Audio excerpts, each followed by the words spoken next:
కొందరిలోనే ఎందుకు జరుగుతుంది, ఎవరిలో జరుగుతుందో ముందు తెలుసుకోవచ్చా?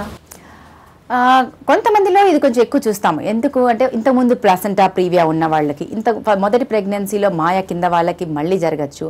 అలాగే ప్రెగ్నెన్సీ నిలుస్తూ కిందకు వెళ్ళిపోతుంది అనుకున్న టైంలో అది అక్కడ ఇంప్లాంట్ అయినప్పుడు మాయ కిందకు ఉండొచ్చు. ట్విన్ ప్రెగ్నెన్సీలో ఎక్కువ పెద్ద ప్లాసెంటా ఉంటుంది కాబట్టి, లేదా రెండు ప్లాసెంటాలు ఉంటాయి కాబట్టి ఒకటి కిందగా ఉండొచ్చు.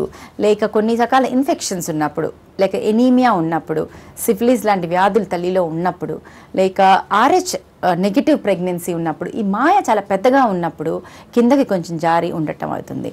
ఇలా మాయ కిందకు ఉన్నప్పుడు పైన ఉన్నంత ఒత్తుగా గర్భసంచి ఉండదు. కింద ఉన్నప్పుడు లోవర్ సెగ్మెంట్ చాలా తిన్గా ఉంటుంది. సో ఇది తొందరగా సెపరేట్ అయ్యి అక్కడి నుంచి బ్లీడింగ్ అయ్యే అవకాశం ఉంటుంది. ఈ బ్లీడింగ్ సెపరేట్ అయినప్పుడు ఈ మాయను మొత్తంగా కూడా సెపరేట్ చేయగలిగిన కెపాసిటీ ఆ బ్లడ్ క్లాట్ ఉంటుందన్నమాట. సో అందుకని వీళ్ళని ఎవరో హై రిస్క్ కేటగిరీని మనం ముందుగా గుర్తించి వాళ్ళకి కంప్లీట్ రెస్ట్, ఇలా సపోర్టు, ఇలాంటివన్నీ ఫస్ట్ టైం బ్లీడింగ్ అయినప్పుడు మనం కంట్రోల్ చేయొచ్చు. హార్మోనల్ ఇంజెక్షన్ ద్వారా, కంప్లీట్ బెడ్ రెస్ట్ ద్వారా ఈ బ్లీడింగ్ ఆగటానికి మందులు ఇచ్చడం వల్ల. కానీ సెకండ్ టైం కనుక బ్లీడింగ్ అయినప్పుడు చాలా ఎక్కువగా బ్లీడింగ్ అయ్యి చాలా ప్రాబ్లం వచ్చే అవకాశం ఉంటుంది. తల్లి బ్లడ్ వెళ్ళిపోతుంది కాబట్టి అవసరం అనుకుంటే తల్లికి బ్లడ్ ఎక్కించి వెంటనే బేబీని తీయాల్సిన అవసరం, తల్లి ప్రాణం రక్షించడం కోసం బేబీని తీయాల్సిన అవసరం కూడా వస్తుందన్నమాట. మాయ కింద ఉండడం వల్ల తల్లికి ఏ ప్రాబ్లమ్స్ రావచ్చు? ఇప్పుడే మనం అనుకున్నట్టుగా మాయ గనక ద్వారంలో ఉంటే, అంటే మన బేబీ బరువు అంతా మనకి మాయ మీద పడి ఆ తర్వాత మనకి గర్భసంచి మూతి మీద బరువు పడుతుంటుంది. బేబీకి ఈ మాయకి మధ్యలో ఉమ్మ నీరు కూడా ఉంటుంది.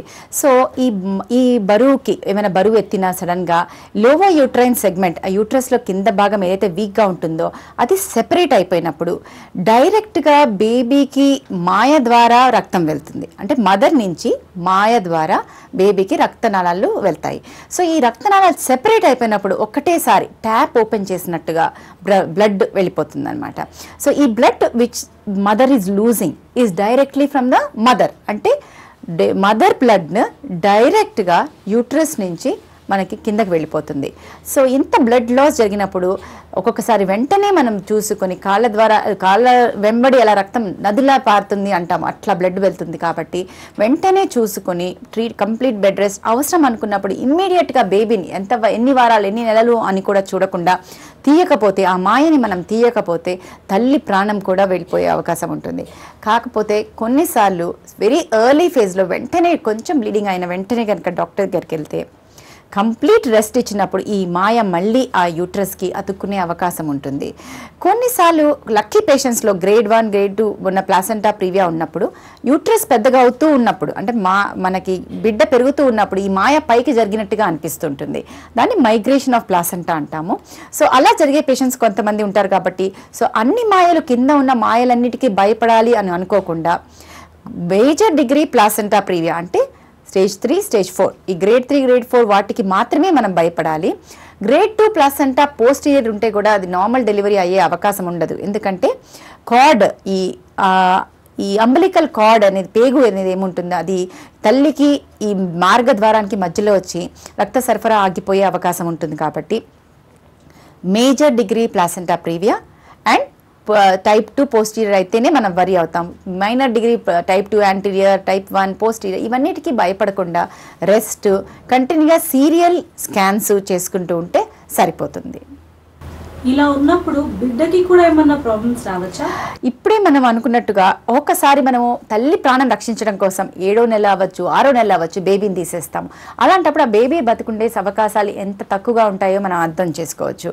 అలా కాక ఈ తల్లి నుంచి బ్లడ్ అంతా పోయినప్పుడు ఈ బేబీ నెక్స్ట్ రక్తం సరఫరా తగ్గినప్పుడు, ఆక్సిజన్ క్యారింగ్ కెపాసిటీ తగ్గినప్పుడు ఏం జరుగుతుందో అనేది మనం యూ కెన్ ఎక్స్పెక్ట్. అలా కాక ఇట్లా బ్లీడింగ్ కంటిన్యూస్గా అయ్యేటప్పుడు ప్లస్ యూట్రస్ డెలివరీ ఆటోమేటిక్గా నొప్పులు స్టార్ట్ అయ్యే అవకాశం ఒకటి ఉంటుంది.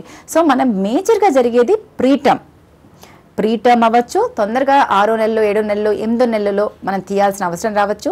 అలా కాక ఫస్ట్లో కనుక ప్రాబ్లమ్స్ ఉంటే, అంటే ప్రీవియస్ ఆపరేషన్ తర్వాత మాయ కిందకి ఉన్నప్పుడు, యాంటీరియర్గా పైకి ఉన్నప్పుడు ఈ మాయ కిందకు మాత్రమే ఉండకుండా ఈ ఆపరేషన్ అయిన సైట్ ఏదైతే చోటు ఏదైతే ఉంటుందో వీక్గా దాంట్లోకి చొచ్చుకుపోయే అవకాశం కూడా ఉంటుంది. అప్పుడు మదర్కి ఇంకా కొంచెం డేంజరస్ సిచ్యువేషన్లో ఉంటామన్నమాట. సో ఈ బేబీని తొందరగా తీయాల్సిన అవసరం వల్ల మనకి ప్రీటర్మ్ డెలివరీ అవుతుంది. ఇన్ఫెక్షన్స్ ఏమైనా తల్లికి సిఫిలిస్ లాంటివి ఉన్నప్పుడు అది బేబీని ఎఫెక్ట్ చేస్తుంది. అలాగే మనకి ట్విన్ ప్రెగ్నెన్సీ ఉన్నప్పుడు అగైన్ ప్రీటర్మ్ డెలివరీ అవ్వచ్చు ఈ మాయ కిందకు ఉండటం వల్ల. తర్వాత ఈ ఎనీమియా వల్ల, రక్తహీనత వల్ల బేబీకి అగైన్ ప్రాబ్లం రావచ్చు. RH నెగటివ్ ప్రెగ్నెన్సీ, తల్లిలో వేరే రక్తం బేబీలో వేరే రక్తం ఉండటం వల్ల మాయ కిందకు ఉన్నట్టయితే కనుక కొన్నిసార్లు ఎరిథ్రోబ్లాస్టోసిస్ ఫిటాలిస్ ఇలాంటి అన్ని కండిషన్స్లో కూడా బేబీకి ఎఫెక్ట్ అయ్యే అవకాశం ఉంటుంది. కాబట్టి మాయ కింద ఉండటాన్ని హై రిస్క్ ప్రెగ్నెన్సీగా పరిగణించి డాక్టర్ల పర్యవేక్షణలో ఉండి ఎప్పుడు చెప్తే అంత జాగ్రత్తగా ఉండి రెస్ట్ అన్నిటికన్నా వెరీ ఇంపార్టెంట్ కంప్లీట్ రెస్ట్లో ఉంచి మళ్ళీ సెకండ్ టైం బ్లీడింగ్ అవ్వకుండా నన్ను నివారించగలిగితే ప్రాబ్లమ్స్ని తక్కువ చేయొచ్చు మనం.